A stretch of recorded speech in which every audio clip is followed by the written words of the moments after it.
දකුණු අප්‍රිකාවේ කරූගර් ජාතික වනෝද්‍යානයේ සහ ඒ අවට රක්ෂිතවල අන්නසක පදුරුවපු තවත් එක සිංහ කණ්ඩායමක් තමයි රෝස්මේල් සිංහ කෝලිෂන් එක.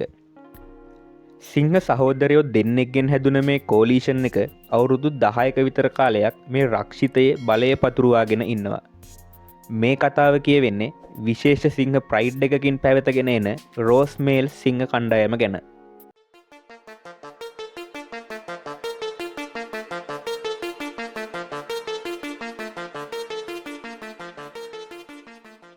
රෝස්මේල්ස් කියන කෝලිෂන් එකේ මේ සිංහයෝ දෙන්න ඉපදෙන්නේ කරූගර් ජාතික වනෝද්‍යානයේ ක්ලසෙරී කියන ස්වභාවික රක්ෂිතයේ තියෙන රෝස් කියන ප්‍රයිඩ් එකේ. මේ රෝස් කියන ප්‍රයිඩ් එක අනෙක් ප්‍රයිඩ් වලට වඩා ටිකක් විශේෂයි. මොකද මෙයාලා සිංහයන් අතර ඉතාමත් දුර්ලභ වන සුදු පැහැති සිංහයන්ගේ ජාන අරගෙන එන ප්‍රයිඩ් එකක් වුණා. මේ ප්‍රයිඩ් එක ඊළඟ පරම්පරාවල් වලට මේ විශේෂිත ජාන සම්ප්‍රේෂණය කරා. මේ කාල සීමාව වෙද්දී රෝස් ප්‍රයිඩ් එකේ අයිතිය තිබුණේ රෝස් ප්‍රයිඩ් එක පාලනය කළේ ටයිසන් සහ ෆැබියෝ කියන වැඩුණු පිරිමි සිංහයෝ දෙන්නෙක්. මේ දෙන්න කාලයක් තිස්සේ තමන්ගේ ප්‍රයිඩ් එක ඉතාමත් සාර්ථකව සතුරු කෝලිෂන් වලින් ආරක්ෂා කරගෙන හිටියා. කොහොම හරි 2010 අවුරුද්දේ මේ රෝස්මේල්ස් පුංචි සිංහ පැටව් දෙන්න ඉපදෙන්න මාසයකට විතර කලින් මේ ටයිසන් සහ ෆැබියෝ කියන මේ ප්‍රයිඩ් එක පාලනය කරපු සිංහයෝ දෙන්න. ඒ කියන්නේ මේ පුංචි පැටවුන්ගේ තාත්තලා සතුරු කෝලිෂන් එකක් එක්ක සටනකින් මරණයට පත් වෙනවා. මේ විදිහට ප්‍රයිඩ් එකේ පාලකයෝ දෙන්න මරණයට පත් වුණ එකෙන් ප්‍රයිඩ් එක වෙනත් කෝලිෂන් එකක් යටත් කර ගැනීමේ අවදානමට ලක් වෙනවා. ඒ වගේම ජිරාෆ් ප්‍රයිඩ් මේල්ස් කියන කෝලිෂන් එකේ සිංහයෝ දෙන්නෙක් වුණ ගුඩ් සහ බෑඩ් කියන සිංහයෝ දෙන්න මේ රෝස් ප්‍රයිඩ් එක අයිති කරගන්නවා. සිංහ දේශපාලනයේ මේ විදිහට අලුත් කෝලිෂන් එකක් ප්‍රයිඩ් එකක් අල්ලගත්තට පස්සේ සාමාන්‍යයෙන් කලින් කෝලිෂන් එකේ සිංහයන්ට දාව ඉපදුන පිරිමි සිංහ පැටවුන් ඝාතනය කරනවා. මේ හැසිරීම ප්‍රයිඩ් එකේ සිංහ දේනුවන්ට අලුත් පාලකයොත් එක්ක ආයෙත් පැටවුන් බිහි කරන්න සූදානම් වෙන්න කියනවා. වගේම එතනින් එහාට ප්‍රයිඩ් එක අරන් යන්නේ අලුත් අයිතිකාරයින්ගේ ජාන කියන එක සහතික කරනවා. හැබැයි කොහොම හරි මෙතනදී සිංහයන් අතර සිද්ධ වෙන්න නැති. එහෙමත් නැත්තම් ඉතාමත් කලාතුරකින් සිද්ධ වෙන දෙයක් වෙනවා. මේ ගුඩ් සහ බෑඩ් කියන සිංහයෝ දෙන්න රෝස් ප්‍රයිඩ් එකේ සිංහ පැටවුන්ව ඝාතනය කරන්නේ නැහැ. ඒ වෙනුවට සිංහ පැටවුන්ට ප්‍රයිඩ් එකත් එක්ක වැඩෙන්න ඉඩ හරිනවා. මේ විදිහට ආරක්ෂා වුණ සිංහ පැටව් අතරේ පස්සේ රෝස්මේල්ස් විදිහට කෝලිෂන් එකක් හදාගන්න මේ කතාවේ කතානායකයෝ දෙන්නත් ආරක්ෂිතව වැඩෙනවා. ගුඩ් සහ බෑඩ් කියන සිංහයෝ දෙන්න යටතේ මේ විදිහට ආරක්ෂා වෙන රෝස්මේල් සිංහයෝ දෙන්න තමන්ගේ මුල් කාලය ගත කරේ මේ සවානා තනබිම්වල දඩයම් කරන්න ඉගෙන ගන්න වගේම ආරක්ෂා වෙන්න සහ ශක්තිමත්ව සටන් කරන්න ඉගෙන ගන්න. මේ දෙන්න ටිකෙන් ටික තරුණ වයසට එද්දී දෙන්නගෙන් එකිනෙකට වෙනස් ශරීර ලක්ෂණ වගේම හැසිරීම් රටා දකින්න ලැබුණා. එක්කනෙක් කළු කේශර තියෙන ආක්‍රමණශීලී වගේම නායකත්ව ලක්ෂණ පෙන්නුම් කරා. ඒ වගේම අනිත් කෙනා දුඹුරු පැහැති ලාපාට කේශර වගේම සන්සුන් නිරීක්ෂණකාරී හැසිරීම් රටා පෙන්වන්න වුණා. කොහොම වුණත් මේ දෙන්නගේ මේ විදිහට වෙනස්කම් තිබුණට සහෝදරයෝ දෙන්න අතරේ ඉතාමත් ශක්තිමත් බැඳීමක් තිබුණා. මේ බැඳීම මේ දෙන්නගේ කෝලිෂන් එකේ සාර්ථකත්වයට විශාල හේතුවක් වෙනවා. 2015 අවුරුද්ද වෙද්දී මේ සිංහයෝ දෙන්න තමන්ගේ මව් ප්‍රයිඩ් එකෙන් පිටමං වෙන වයසට එනවා. සිංහ සමාජයේ ප්‍රයිඩ් එකක පිරිමි සිංහ පැටව් වැඩි වියටාවට පස්සේ තමන්ගේ මව් ප්‍රයිඩ් එකෙන් පිටත් වෙලා ගිහින් අලුත් ප්‍රයිඩ් එකක් හෝ කිහිපයක් යටත් කරගෙන අලුත් ජීවිතයක් ගත කරන්න ඕනි. මේ විදිහට තමයි මව් ප්‍රයිඩ් එකේ වැඩුණු සිංහයන් ප්‍රයිඩ් එකේ තමන්ගේ බලය තහවුරු කරගන්නේ. ඉතින් මේකේ ප්‍රතිඵලයක් විදිහට තරුණ රෝස්මේල් සහෝදරයෝ දෙන්න සංචාරක ජීවිතයක් පටන් ගන්නවා. තමන් ඉපදුන ක්ලසෙරී කියන රක්ෂිතයෙන් පිටත් වෙන මේ දෙන්න ඊට යාබදව තිබුණ ටිම්බවාටි කියන රක්ෂිතයට ඇතුල් වෙනවා. ටිම්බවාටි කියන්නේ සිංහ කෝලිෂන් වලිනුත් ඉතාමත් දරුණු කෝලිෂන් තිබුණ ඉතාමත් දරුණු සටන් සිද්ධ වෙන රක්ෂිතයක්. ඉතින් මේ විදිහට ටිම්බවාටිවලට සංචාරක සිංහයෝ දෙන්නෙක් ඇතුල් වෙන එක ඉතාමත් අවදානම් වැඩක් වෙනවා.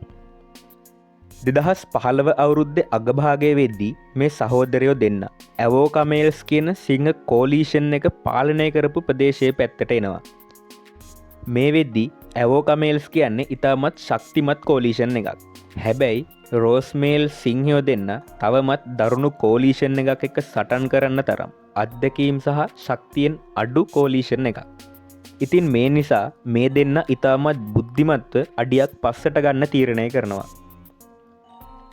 2016 මැද කාලය වෙද්දී රෝස්මේල් සිංහයෝ දෙන්න තවත් කෝලීෂන් එකට අභියෝග කරලා ප්‍රයිඩ් එකක් යටත් කරගන්න තරම් ශක්තිමත් කණ්ඩායමක් වෙනවා.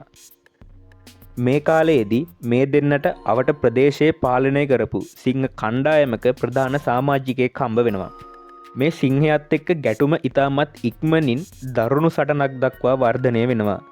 සටන අවසන් වෙද්දී රෝස්මේල් සහෝදරයෝ දෙන්න සටනෙන් ජයග්‍රහණය කරනවා. මේ ඇතිවුණ සටන රෝස්මේල් සිංහයෝ දෙන්නගේ කතාවේ හැරවුම් ලක්ෂයක් වෙනවා. පළවෙනි වතාවට මේ දෙන්න තමන්ට දරුණු කෝලීෂන් එකක් එක්ක මුහුණට මුහුණ සටන් කරන්න පුළුවන් කියලා පෙන්නුම් කරන්න සමත් වෙනවා. 2016 අගභාගයේදී රෝස්මේල් සිංහයෝ දෙන්න සහ තවත් සුමාත්‍රා කියන සිංහ කෝලීෂන් දෙකම මේ ප්‍රදේශයේ තිබුණ ඇවෝක ප්‍රයිඩ් එක පාලනය කරන්න උත්සාහ කරමින් සිටියා. මේකට මේ කෝලීෂන් දෙකේ තරඟය ටිකෙන් ටික තීව්‍ර වුණා. අන්තිමේදී රෝස්මේල්ස් කෝලීෂන් එක මේ සුමාත්‍රා කෝලීෂන් එකව ප්‍රදේශයෙන් එලවලා දාලා ඇවෝක ප්‍රයිඩ් එකේ බලය තහවුරු කරගන්නවා. 2017 ජනවාරි මාසයේ වෙද්දී රෝස්මේල් සිංහයෝ දෙන්න ඇවෝක ප්‍රයිඩ් එකේ ගැහැණු සතුන් එක්ක ඉන්නවා දකින්න ලැබෙනවා. මෙතනදිත් සිංහ සමාජයේ දකින්න නොලැබෙන දුර්ලභ දෙයක් දකින්න ලැබෙනවා. තමන් පුංචි කාලයේදී ඇවෝක ජිරාෆ් කෝලීෂන් එක තමන්ට ප්‍රයිඩ් එකත් එක්ක ඉන්න දුන්න වගේම මේ රෝස්මේල් සිංහයෝ දෙන්නත් ඇවෝක ප්‍රයිඩ් එකේ ඇවෝක ජිරාෆ් කෝලීෂන් එක යටතේ ඉබදුන තරුණ පැටවුන්ට ප්‍රයිඩ් එකත් එක්ක ඉන්න අවස්ථාව දෙනවා. මේ විදිහට තරුණ සිංහ පැටව 3 දෙනෙක් ප්‍රයිඩ් එකත් එක්ක ජීවත් වුණා. මේ අවුරුද්ද අගභාගයේදී ඇවෝක ප්‍රයිඩ් එකේ සිංහ දේනුවන් රෝස්මේල් සිංහයෝ දෙන්නට දාව පැටවුන් බිහි කරනවා. කාලයත් එක්ක මේ විදිහට කෝලීෂන් එකේ පෞරුෂය වඩාත් පැහැදිලිව පේන්න පටන් ගන්නවා. ඩාර්ක්මේන් එකක් තිබුණ සිංහයා මේ දෙන්නගෙන් වඩාත් ප්‍රබල ආක්‍රමණශීලී සමාජිකයා වුණා. මෙයා නිතරම ප්‍රතිවාදී කෝලීෂන් එක්ක ගැටුම් ඇති කරගත්ත ශක්තිමත් හැසිරීම් රටාවක් පෙන්눔 කරා. මේ අතරතුරේදී දුඹුරු පාට මේන් එකක් තිබුණ සිංහයා නිහඬ හා අඩු ආධිපත්‍යයක් දැරුව නමුත් ගැටුම්වලදී සහ ප්‍රයිඩ් එක ආරක්ෂා කරන්න මුර සංචාරයක්දී තමන්ගේ සහෝදරයට සහාය වෙමින් පක්ෂපාතී සහකරුවෙක් විදියට පෙනී හිටියා. මේ දෙන්න එකතු වෙලා විශාල භූමි ප්‍රදේශයක් පාලනය කරන්න පුළුවන් ශක්තිමත් සන්ධානයක් ශක්තිමත් කෝලීෂන් එකක් පිහිටුවා ගත්තා. 2018 අවුරුද්දේ මුල් කාලයේදී රෝස්මේල්ස් කෝලීෂන් එක තමන්ගේ බල ප්‍රදේශය ඇවෝක ප්‍රයිඩ් එකෙන් ඔබ්බට විශාල කරන්න පටන් ගන්නවා. මේ වැඩේදී රෝස්මේල්ස් සිංහයෝ දෙන්න ටිකෙන් ටික යන්නේ එඩ්ගාලා රක්ෂිතයේ පැත්තට. මෙහෙදි මේ දෙන්නට හම්බ වෙනවා බර්මින්ගහැම් ප්‍රයිඩ් එක. බර්මින්ගහැම් ප්‍රයිඩ් එක යටත් කරගන්න රෝස්මේල් සිංහයෝ දෙන්නට ඒකට ඉතාමත් දරුණු විදිහට සටන් කරන්න සිද්ධ වෙනවා. කලින් ප්‍රයිඩ් එක පාලනය කරපු සිංහයන්ගේ පැටව් රෝස්මේල්ස් දෙන්න අතින් ඝාතනය වෙනවා. හැබැයි මේ වතාවේදීත් මේ දෙන්න කලින් කළා වගේම එක සිංහ පැටියෙක්ට ප්‍රයිඩ් එකත් එක්ක ඉන්න අවස්ථාව දෙනවා. ටික කාලයකින් බර්මින්ගහැම් ප්‍රයිඩ් එකේ සිංහ දේනුවන් රෝස්මේල්ස් සිංහයෝ දෙන්නට දාව පැටවුන් බිහි කරනවා. මේ අතරට සුදු පාට සිංහ පැටියෙකුත් එකතු වෙනවා. පස්සේ තවත් සුදු ගැහැණු සිංහ පැටියෙක් ප්‍රයිඩ් එකේ ඉපදෙනවා. මේ විදිහට රෝස්මේල්ස් තමන්ගේ පරම්පරාවට උරුම වුණ දුර්ලභ සුදු පාට සිංහයන්ගේ ජාන ඉදිරියට අරන් යනවා. මේ කාලය අතරතුරේදී මේ දෙන්න බර්මින්ගහැම් බ්‍රේකවේ කියන ප්‍රයිඩ් එකත් තමන්ගේ යටතට යටත් කරගන්නවා. දැන් මේ කෝලීෂන් එක බර්මින්ගහැම් සහ බර්මින්ගහැම් බ්‍රේකවේ කියන ප්‍රයිඩ් දෙකම පාලනය කරන නායක සිංහයෝ බවට පත් වෙනවා. මෙයාලගේ මේ බලකොටුව ඉතාමත් ශක්තිමත්ව තිබුණ වගේම මේ ප්‍රයිඩ් ටිකෙන් ටික වර්ධනය වෙන්න පටන් ගන්නවා. ටික කාලයක් මේ විදිහට තිබුණ මේ කෝලීෂන් එකට ප්‍රයිඩ් එක ඇතුළෙන්ම අභියෝගයක් එල්ල වෙන්න පටන් ගත්තා. ඒ තමයි මෙයාලගේ ප්‍රයිඩ් එකේ හිටපු ඇවෝක ජිරාෆ් මේල් සිංහයින්ට දාව ඉපදුන සිංහ පැටියා දැන් වැඩුණු තරුණ සිංහෙක් බවට පත් වෙලා හිටියේ. ඉතින් මේ තරුණ සිංහයා රෝස්මේල්ස් පාලනයට අභියෝගයක් වෙන්න පුළුවන් කියලා දැනගත්තු මේ සිංහ සහෝදරයෝ දෙන්න මේ තරුණ සිංහයාව තමන්ගේ බලකොටුවෙන් පන්නලා දානවා. 2020 අවුරුද්ද වෙද්දී බර්මින්ගහැම් ප්‍රයිඩ් එක විශාල ප්‍රයිඩ් එකක් විදිහට වර්ධනය වෙනවා. වැඩුණු සිංහ දේනුවන්, තරුණ සිංහයන් සහ සිංහ පැටවුන්ගෙන් පිරුණු මේ ප්‍රයිඩ් එක මෙගා ප්‍රයිඩ් එකක් විදිහට විස්තර කරන්න පුළුවන් වුණා. මේ විදිහට විශාල සිංහයින් ප්‍රමාණයක් ඉන්න ප්‍රයිඩ් එකකට විශාල දඩයමකුත් ඕනි වෙනවා එක එක්කනාගේ බඩගින්න නිවා ගන්න. මේ නිසා ප්‍රමාණයෙන් විශාල කුළුගවයින් මෙයාලගේ ප්‍රධානම ගොදුරු බවට පත් වෙනවා. කුළුගවයින් දඩයම් කරන එක ඉතාමත් අවදානම් වැඩක් වුණත් ප්‍රයිඩ් එකේ සමාජිකයන්ගේ සහයෝගයෙන් සාර්ථකව මෙයාලා කුළුගවයින් දඩයම් කරනවා. මේ කාලේ වෙද්දී රෝස්මේල් සිංහයන්ට දාව ඉපදුන සුදුපාට සිංහ පැටියා වැඩුණු තරුණ සිංහයෙක් විදියට තමන්ගේ සහෝදරයින් එක්ක ප්‍රයිඩ් එකත් එක්ක ඉන්නවත් දකින්න ලැබෙනවා. 2022 අවුරුද්ද වෙනකොට රෝස්මේල් සිංහයෝ දෙන්නට වයස අවුරුදු 10ක් විතර වෙනවා. ඒ කියන්නේ මේ දෙන්න දැන් ඉන්නේ තරමක් මහලු වයසේ. මේ සහෝදරයෝ දෙන්න වයසට යද්දී අලුත් සිංහ කෝලීෂන් මේ දෙන්නගේ බලකොටුව පැත්තට එන්න පටන් ගන්නවා. මේ විදිහට රෝස්මේල්ස් බලකොටුවට නැගෙනහිර පැත්තෙන් එම්බිරිමේල්ස් කියන තරුණ සිංහයන්ගෙන් හැදුන කෝලීෂන් එකක් රෝස්මේල්ස් පාලනය කරන භූමියට ඇතුල් වෙනවා. මේ විදිහට එන එම්බිරිමේල්ස් කෝලීෂන් එක රෝස්මේල්ස් පාලනය කරපු බර්මින්ගහැම් ප්‍රයිඩ් එක ටිකෙන් ටික තමන්ගේ යටතට යටත් කරගන්න සමත් වෙනවා. ටිකෙන් ටික බර්මින්ගහැම් ප්‍රයිඩ් එක යටත් කරගන්න එම්බිරිමේල්ස් කෝලීෂන් එක අවසානයේදී ප්‍රයිඩ් එක සම්පූර්ණයෙන්ම තමන්ගේ යටතට යටත් කරගන්නවා. මේ විදිහට බර්මින්ගහැම් ප්‍රයිඩ් එක රෝස්මේල්ස් කෝලීෂන් එකට අහිමි වුණාට 2023 වෙද්දිත් මෙයාලා සාර්ථකව බර්මින්ගහැම් බ්‍රේකවේ කියන ප්‍රයිඩ් එක පාලනය කරගෙන හිටියා.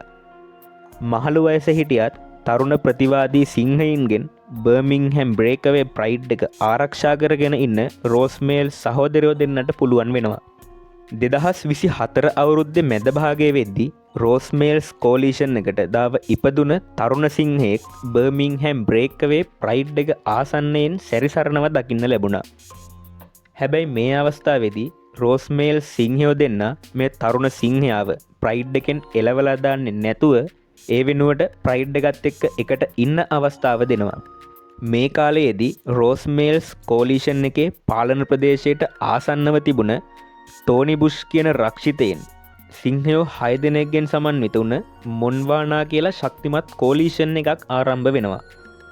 රෝස්මේල්ස් සහෝදරයෝ දෙන්න පාලනය කරපු බර්මින්ගහැම් බ්‍රේකවේ ප්‍රයිඩ් එකේ පාලන කලාපයට ඇතුල් වෙන මේ මොන්වානා කෝලීෂන් එක බර්මින්ගහැම් බ්‍රේකවේ ප්‍රයිඩ් එක ඇතුලේ ටිකෙන් ටික තමන්ගේ බලය ව්‍යාප්ත කරනවා.